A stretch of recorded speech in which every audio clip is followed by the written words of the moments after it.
At just 24, Olivia Shipstone walked away from a secure role to start her own financial planning practice. As a mum, you're a great negotiator.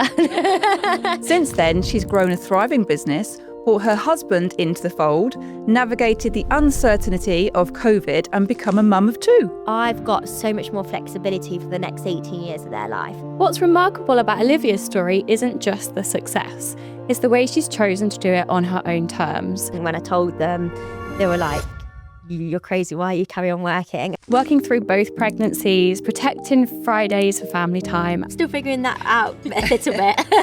and proving that ambition and motherhood don't have to be at odds.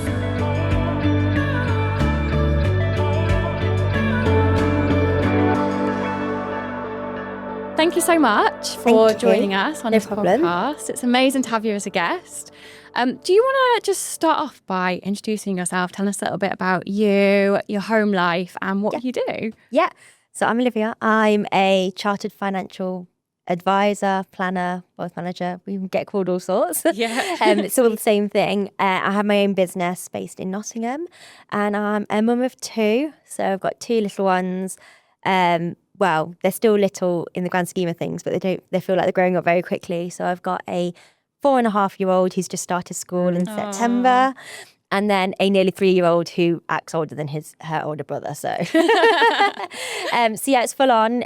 So yeah, we live in Nottingham, and I run my own business, and my husband also works for me as well. So it's very much family business. We work with a lot of families as well, and I quite like that feel of the business side of things. Yeah, nice. I feel like you can resonate with your clients and things. Yeah. It's really funny what you say about them being young but growing up so quickly, because I think as soon as they start school, like that's just that first year at school just flies by, and you're like, where is my baby gone? Like I don't have a baby anymore. Honestly, like he's into week 2 now. Well, they started like staggered, and it was a nightmare for like managing your diary. So I think it's about week 2. But already I feel like he's grown up. Like he comes home and says stuff, and I'm just like, where did you learn this? Like, so I feel already just like the way his mannerisms and everything. I'm just like, you're my baby, and he's like, I'm not a baby. Can't possibly call him that anymore. It's the playground, isn't it? You're like, I haven't taught you that. Yeah. So you've definitely got that from the playground. Yeah. Did you have it? You said it was staggered that first week. Was it like only in for a few hours and then? Yeah. So like it was a Wednesday. He did Wednesday, Thursday, like until 12 noon. Then the Friday and the following Monday, he stayed for lunch, and you picked him up at 1:30, and then finally, pretty much a week later, he did a full day. I was really fortunate. We didn't have that. So with my little boy, they did like a couple of days in June and July before the school broke up to get used to the school, and then they just started them. That was great for me. But I've heard so many people that are having to juggle like just a couple of hours here and then the hours change. It's like, how do you do Schools don't that? care, do they? They think for working mothers, they're like, yeah, fine, we'll just make all these hours up under the sun in the first week. And, I had it in my diary. I even had the Monday in my diary. No, go to school, see you later, full day. And then we got like, when we get everything through the post, just obviously over the summer, and it gave us the schedule for the first week. I was like, oh, God, I'd block out my diary quickly, because, I mean, fortunately, I can manage my own diary. But it was a bit of a nightmare. And I think juggle. a lot of parents were juggling that. Yeah. Do you want to tell us a little bit more about how you set up your own business and a bit about that journey and what that career journey was like for you? Yeah, so I've been advising now for over 10 years. And I started off in a practice, but only after 18 months, I set up on my own. So that was back in January 2017. And I was a lot younger. I didn't have kids. I had no responsibilities. I was with my now husband, who was my boyfriend at the time. And I kind of thought, like, for me, where I was working previously, they really supported me and really great in kind of helping me start on my journey with regards to like the experience and the education and their wealth of knowledge that I kind of like just leaned into. But from a bigger picture point of view, where I envisaged what I wanted to do with my career and also who I wanted to help and how I wanted to help them wasn't really aligned in that sense. So I was like, well, if it's something I really believed in, and so therefore I was like, why not try it on my own? At this point, I have no responsibilities. Like, if it doesn't work out, I'm still quite young. I think I was 24 at the time, and I was like, let's just do it, take the risk, and like got in a way nothing to lose. I'm very fortunate, like. Yeah, so my husband was still working, etc. So I could do it. So yeah, I set up on my own, and just went from there really. I was kind of like on my own for a while with regards to just me doing all of the tasks under the sun. And then over time, it's kind of obviously the business has evolved and it's grown. I've brought my husband into the business. We've got staff. And yeah, it's just going from post to post, which is amazing. But now I'm quite a little bit disconnected from the bigger picture side of things. So like the administration roles in the background, which I'm not sure I like, but I know it's a good thing because I can't be doing everything and anything. But I'm just like, I know what the outcome needs to be. But I think, oh God, it was only like 6 years ago I was doing all of that. Yeah. And I just couldn't imagine doing it now. So yeah, it's been a journey, and there's been ups and downs like with anything. We've had COVID in the mix, we've had kids in the mix, all sorts. So there's been a few curveballs, but we've got through it. And yeah, I never look back making that decision. It's the best decision I've ever made. Yeah, you've got a lot going on there as well through challenging periods with, COVID. And it's not just you. You took that risk to set up your business, but then now your husband has joined you. So that's a lot of pressure on you as a household. So when you then, fell pregnant and were planning a family, how did that feel for you? Like, were you worried about what that might look like? Were there any doubts, anything you had to sort of overcome? How was that experience? Yeah, and I think as a woman, particularly when you have your own business, and obviously if you do want a family, you think about that quite early on and about what that could look like for you and your business and work. And particularly for my business, it's a service-based business. So effectively, I need to be working to generate the income and the clients effectively. It's not like I can just sell a product that I don't need to be there for. So I thought about that ahead, and then I actually fell pregnant in April 2020. Right in the middle of COVID. Yes, just as COVID hit, pretty much like the month after COVID. So that was also in the mix where it's so unknown, right? Even that early on, right? It was like, we don't know what's going to happen, how long this is going to be, etc. So that definitely was a worry. And so there's a combination of things. Obviously, the fact that you're going to have a child, what that looks like, both from a family aspect, but also from a business aspect, but also the other unknown factors within that, which was COVID at the time. But yeah, I think it was always something I always wanted to have a family, so that was really important.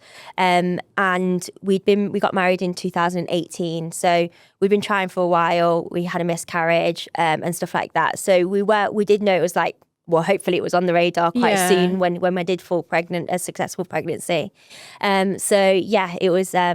But it was daunting, and then I guess as well from my point of view, having the miscarriage I think it was the October before, so 2019. Just didn't make that whole, for me, the beginning of the pregnancy just wasn't enjoyable because you're just quite apprehensive.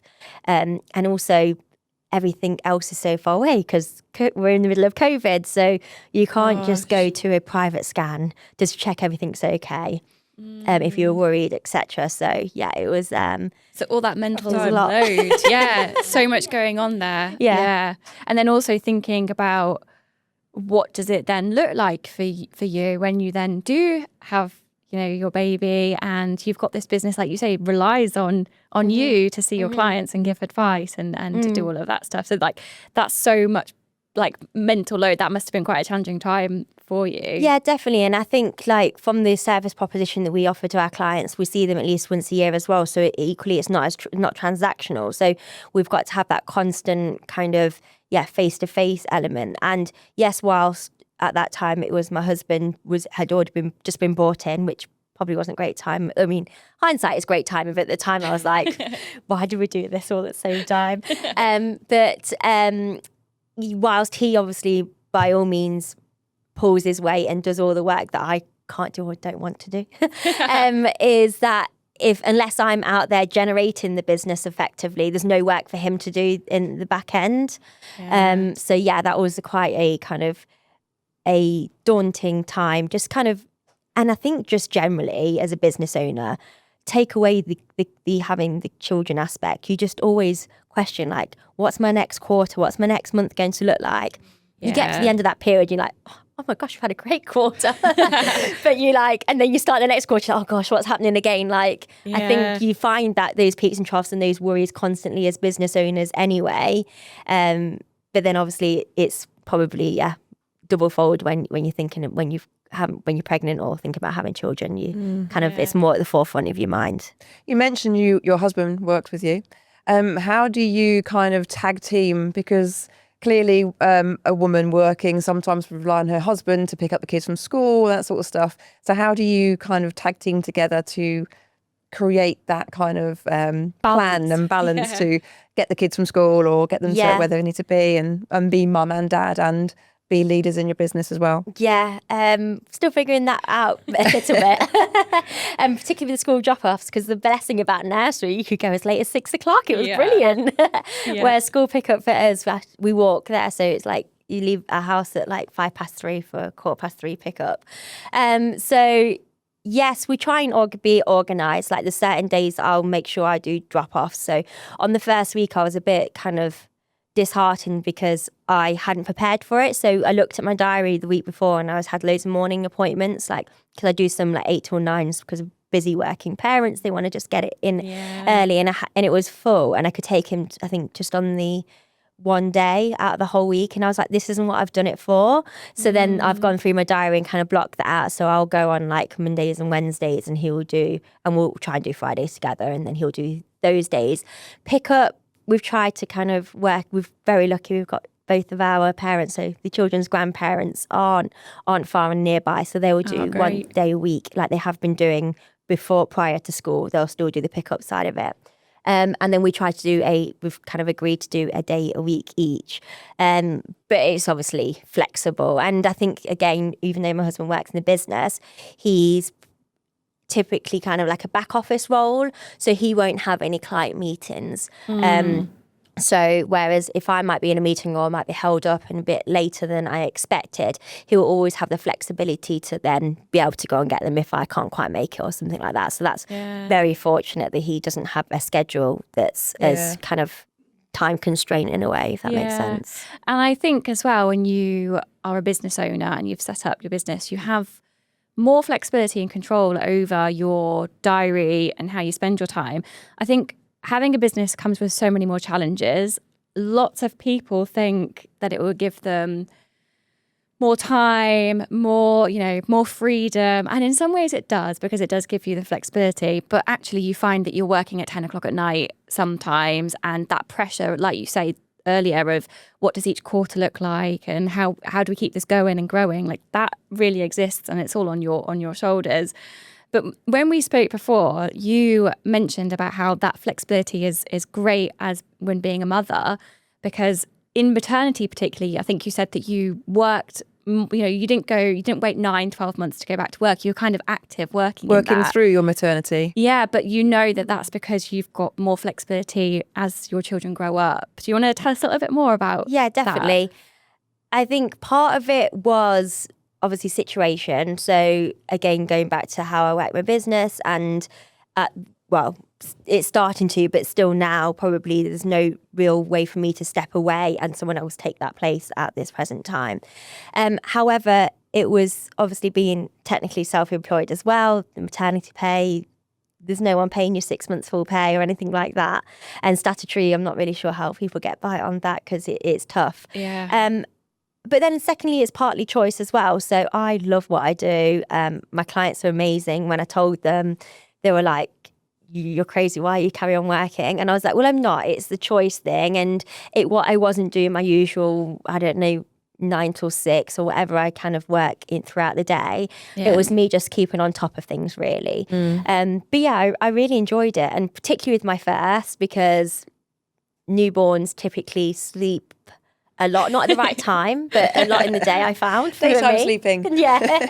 Nighttime waking. Yeah, exactly. I mean, 4.5 years later, I'm not really sure what's changed, but yeah, so, and I was just, and also for me, I was like brand new to motherhood of my first child. Yeah. And there's a whole concept about losing yourself. And And for me, because I love my work so much, I know I'm good at it in a non-braggy way.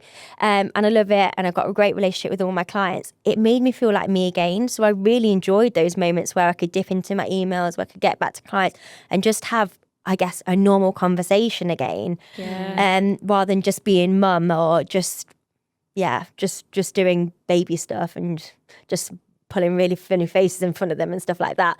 So yeah, I really enjoyed it, and I chose to do that. And I even got comments from my clients, but like, oh my gosh, like, because I updated them when he was born, and they were like, gosh, he's not even like 2 months yet. And I was like, but that's my choice. Like, I don't expect, just like, do you know when people put at the end of the emails now, and again, going back to your comment about working late at night, like, I'm replying when it suits me. I don't feel like you have to apply at the same time. And it's that same concept really, even through maternity.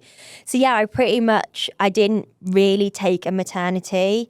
But yeah, that was completely out of choice. And I think once I've kind of got my head around that, and also realised how much I still enjoy doing it, and I wanted to do it, and I found a way of doing both at those times. Like I said, not full on, but still managing to kind of get those to sit alongside each other at various points.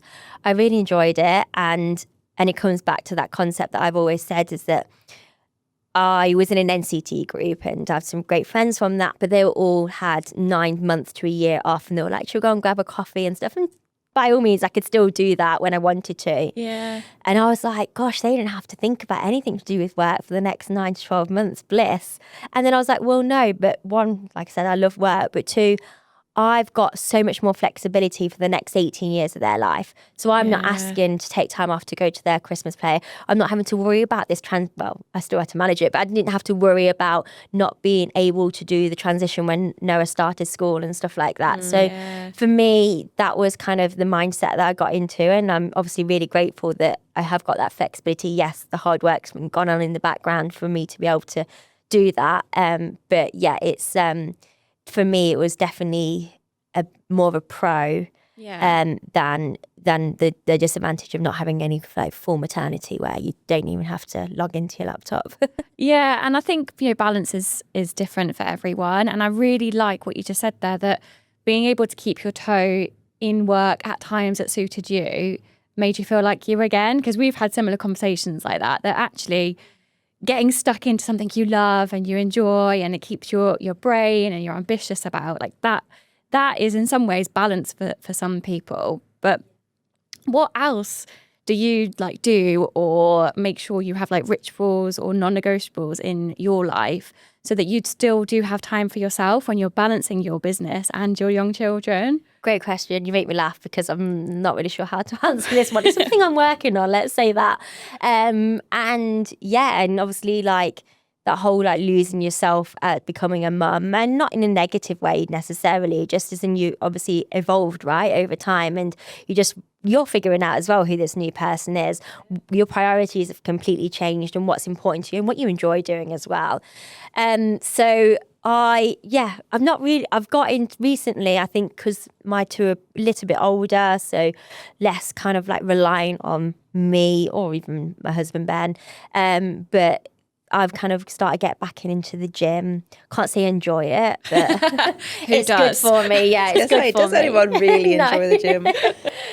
But yeah, it's good for me. And yeah, I've been doing kind of and booking in like PT sessions to actually have that time blocked out, and it ends up everything has to go in my diary these days. So and finding time to see my friends and stuff, because friends are all my age group and they're all they've all starting their own families as well, so very much in the same position. And I think we've all realised actually we've forgot to kind of put ourselves first and meet up.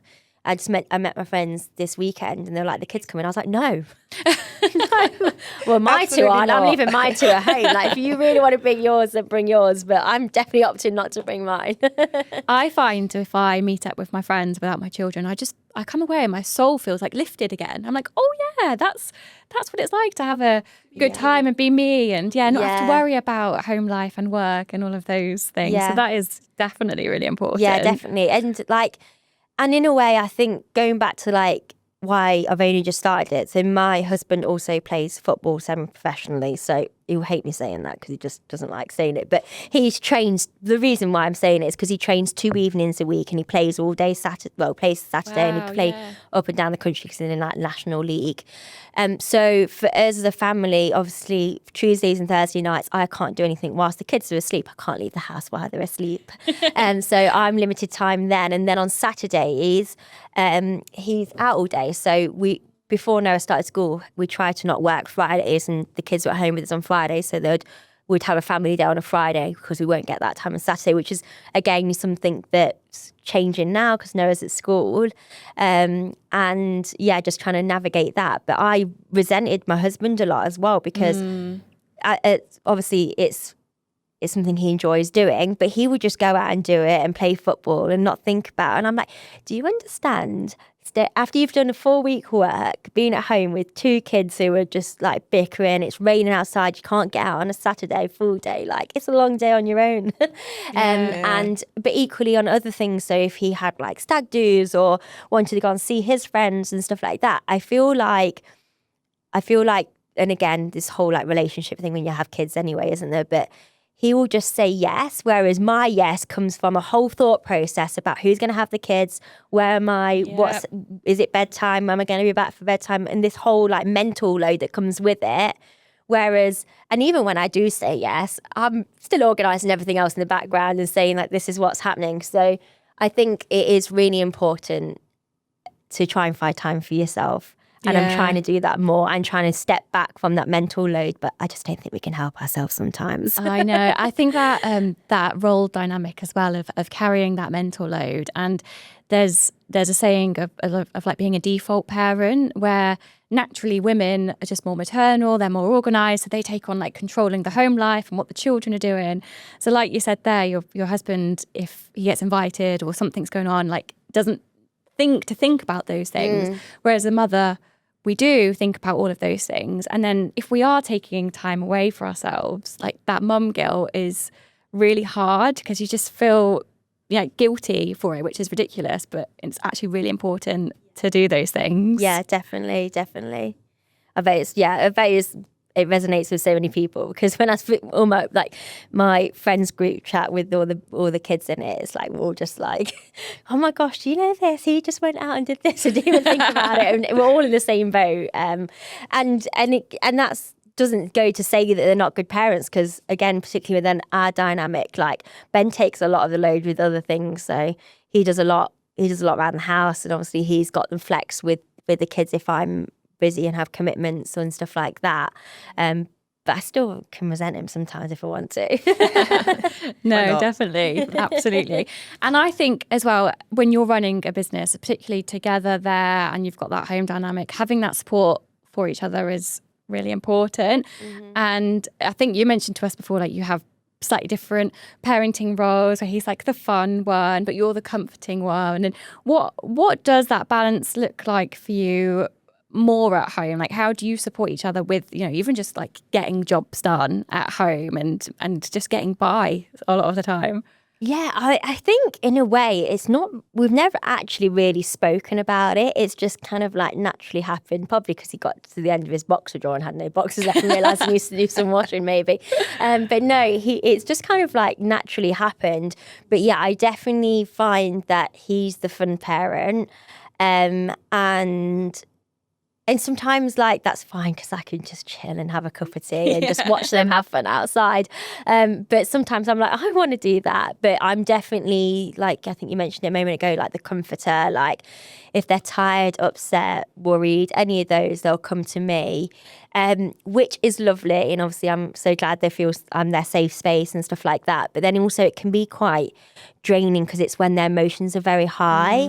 And I feel like, and obviously just as naturally as parents, you take on all their worries, you take on all their anxieties and probably make it 10 times worse than they even think about it because they're quite fickle, aren't they, children? So they'll say one thing and worry them and you've like spiraled in your head about how bad this thing is, and then you mention it again to them and they don't have a clue what you're on about. So yeah, I think that bit's difficult. And also I found the fun parent concept, I think like I just notice it now more, and particularly as Noah's getting older. Whereas Flair, actually, my younger daughter, she kind of comes to me a bit more, but for like girly things, I'm not that girly, so I don't know where she gets it from. So I'm like, yeah, we can play with this. But the fun parent concept as well, I actually found very difficult when I was pregnant with Fleur, my second, because again, like where I want to be fun, obviously at one point I was heavily pregnant and I couldn't be fun anymore because like I can't pick you up and swing you around because there's only 21 months between them. So he was still only, 18 months by the time I was getting more heavily pregnant. And I couldn't be that fun parent anymore. And then when I gave birth to Fleur and brought her home, and again, obviously she's a newborn, so doesn't really do much. I was like trying to get back involved with like Noah and trying to be that fun parent again. And he just didn't want to because I couldn't like do something for so long. And he just thought I just couldn't do it or wasn't that fun anymore. So, but yeah, I think you find it a lot in like the dynamics between mum and dad. Definitely. But yeah, it's just, particularly the emotional side, when it's nice that you're the safe space, but I do feel like as an emotional toll. Yes. Whereas I say stuff to Ben about what he's like, if he's ever worried or some things, and he's like, he's fine. Yeah. Is he? It's not. Yeah. I have a similar dynamic in my house, and Freddie always wants me to do bedtime. I don't know if that's a comforting thing. Yeah. Like, he wants me to read the stories, me to cuddle him at night time. And I feel terrible saying this because I should absolutely love those moments. And I do love cuddling him. That's not what I'm saying. But I think when you've got business and high pressure and loads of work going on, I really struggle at that moment in bedtime when it's not long after you've kind of got home from the day and you've had dinner, and I know there's so much stuff that I didn't get sorted, those emails to reply to. I struggle to be present in that moment with him and enjoy the story time, and like for him that moment's the world, whereas for me I'm like, oh my gosh, hurry up, let's go through this. Yeah, like come on, I've got to reply to that email. I'm with you. Is there anything that helps you feel more present in moments like that when you know you've got like all of that pressure of work related stuff? Probably it's better when my phone's out of sight, so because obviously you get everything through on your phone, you could be distracted in an instant, particularly work and business and stuff like that, so that I try and keep that downstairs when we go upstairs to do bedtime, just to make that a bit easier. But I often forget, and I'm like, oh gosh, that's why I've like, but no, but there was there's been kind of one of these, those viral circulation moments, you probably heard of it on a radio, I think in Australia or something, where an 84-year-old spoke to her younger self or something like that, and it was about like being more present. Like she effectively was saying, I wish I was, it was a concept where she was kind of going through her day and saying what she did in a day, but she was doing it in the present tense, but she was talking about it at 84, if that makes sense. Probably not making sense at all. You'll have to Google it. But it was really interesting, and it was about how at 84 she looks back in her life in these moments when she was skipping pages in a book and wasn't present at the time. That's all she would wish. She would take anything to be back in that position right now. And for a while it hit home, and then you get back into normal life and you're like, oh gosh, I've got to remember. But it's definitely like you've got to be, it's an active thing. You've got to actively be present. I don't know, as me as a working mum and got so much going on, I'm not naturally present all the time. I actively got to try and be present. And going back to your point with your son as well, with like, I struggle with like overstimulation as well. And I think when you've had a lot on at work, you just want to like decompress, like watch some trash TV, have a nice like hearty meal or something like that. And you've got kids whining and they've had a long day and they're tired as well, but you're equally as tired. And I struggle with like the overstimulation side of things, whereas again, my husband Benny's a lot more patient and calm in certain scenarios. So sometimes he'll just like look at me like, you need to tap out. Go downstairs and cook dinner and I'll do bedtime. But it's still a bit of a battle because the kids want me at that point again. Especially if I'm in the house. I'm not in the house, they won't ask for me. Well, that's it, isn't it? Yeah, I find that. I really like what you said there though about it's like making that conscious effort to be actively present. It's not just something that will come naturally, and it's taking time away, stepping back and almost like in that scenario looking at the bigger picture and thinking, what might I regret? And these moments don't last very long, and I think it's just trying to remind yourself of that. That's a good one. As a working mum, a leader of a business, you have a team now. How does your experience of balancing motherhood and having that business and needing bit more flexibility and stuff like that. How has that impacted how you lead and how you turn up as a manager and leader and owner in your business? Yeah, great question. I think for me, I want to. So obviously we work really hard and we're business owners, but I also want my staff and my team to feel that they're equal part of the business, because without them, I couldn't do my job anymore. So for me, them having that flexibility too. So we've got one lady who's got 2 school-aged children, and we've kind of personalised her contract to what would suit her. So she works school hours, and then she actually works reduced hours in school holidays as well. And equally, if her kids are sick or something like that, then I get it. Like her husband works and doesn't have the flexibility that she does, and I want her to kind of feel valued in that way and heard as well, because we're right there with her. We would do the same if our child was sick. They come first, right? So that's what we want to do. I found it quite difficult, a little bit more difficult recently, when as we have been growing and taking on more staff, it's just getting that balance between them appreciating how flexible we can be and them taking it for granted, if that makes sense. Yeah. And again, this is the whole kind of staff concept, that as you evolve a business and you become a leader and you've got a team behind you, that I think the dynamic can change quite quickly. Yeah, I feel that when you lead in a business, I always want to treat my staff how I'd like to be treated effectively. And I think that's really important. But I've also, and that's naturally what I would do first and foremost. And I would just say yes to anything, or got to go home. Yeah, fine, like no questions. And then the recent side, particularly as there's more staff and some of these topics coming up more frequently, is that I'm like, I've still got to run a business, and really trying to balance that part of it out as well, about what are our fundamentals and our fundamentals to our business and what we stand by and our values and stuff like that. But equally making sure that our business isn't kind of jeopardized in a way, or isn't our clients are still getting the kind of level of service that we want to continue to provide to them.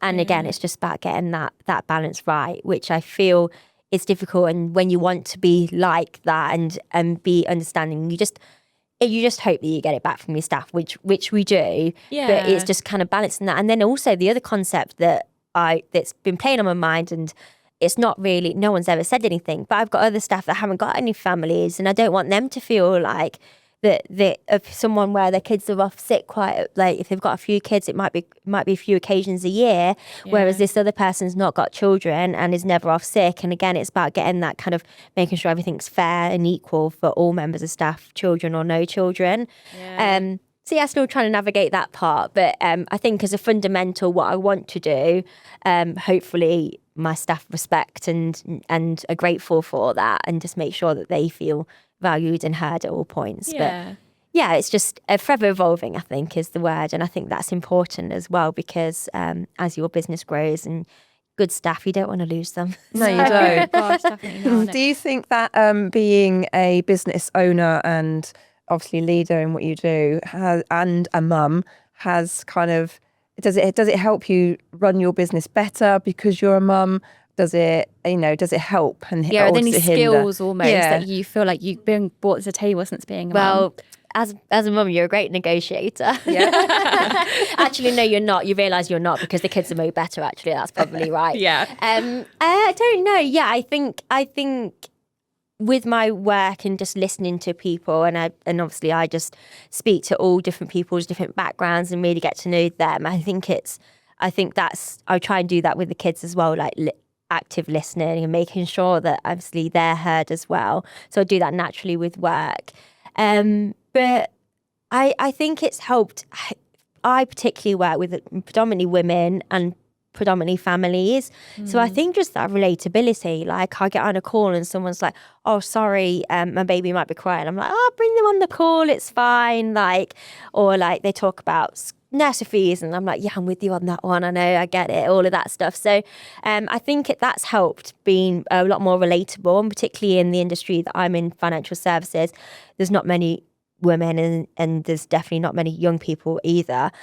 So I think just having that, for me, my concept is being approachable and accessible and relatable. And I think that really helps me. And like I said, it's a long-term relationship I have with my clients.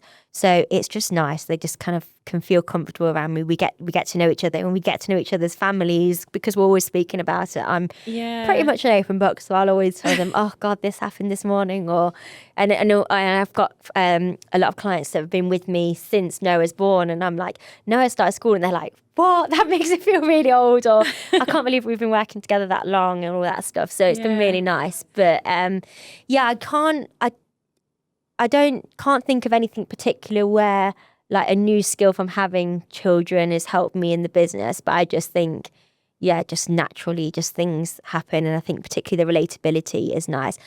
And again, I think people may come on like a Zoom call with me and think I might be younger than I am. I don't know whether that's a good thing or a bad thing. But then I want to speak about having children, because that's the situation they're in. They're navigating this transition of becoming parents and how their own plans and priorities have changed. I think, it just kind of puts them kind of a bit like at ease straight away, and just know that actually, they're going to get everything I'm saying, and nothing's going to be questioned, really. Yeah, it sounds like it's almost helped you bring more authenticity to what you do and how you show up at work and all of those sorts of things as well, which is really nice. Yeah, definitely. I think it is definitely that, and the fact that when they just feel comfortable, and they just feel comfortable straight away. So So fast forward to the future. Right. Your child is grown, or both of them have grown, and they're telling your story. What do you hope they say about you? Gosh, great question. I hope that they know that that everything I do is pretty much for them, and that they equally know that I was present, going back to that present piece, but not like present just in the small moments, but in the big moments as well, making sure that obviously when I was able to be there when they were obviously finished school, or when they wanted me to take them to their first school disco or something like that. So I hope that they know that when I did work hard, it was for them, but then equally I knew when I wanted to, when I didn't, when they came much obviously before work, effectively, is what I'm trying to say. Yeah. No, that's definitely. nice. Amazing. Thank you so much for No, joining thank us. you. It's been a really great conversation. Thank you.